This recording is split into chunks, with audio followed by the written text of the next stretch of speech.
There's another thing. I have seen it done over and over again where small business owners, as I would say, hide their dirty laundry. They don't want to work for a company that's small like ours. They don't want to work for a company that's new like ours. They don't want to work for a company that's home-based like ours. They don't want to do this. They don't want to do that. You don't know what people want. Okay? There are people who want to work at a home-based business because it's right around the corner from their house, or right around the corner from their babysitter's house, or right around the corner from their kid's school. And things like that will keep them locked to you till that kid gets out of school.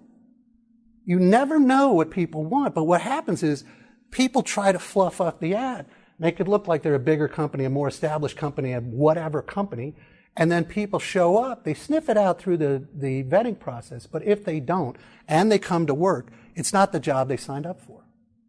They don't want to be there. Not only do they realize that you're capable of playing a shell game with them, but it's not the job they wanted.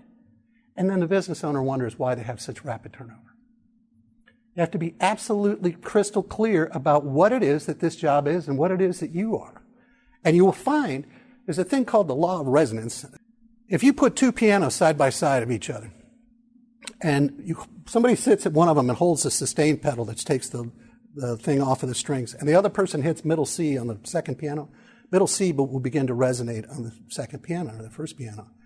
The point is, people will resonate with your message, and they will be drawn to you like a needle coming out of a haystack to a magnet. If you're just clear about what this job is, what it pays, what's required, where you're located, who you are, what your mission is. I tell you, I've seen this done over and over again.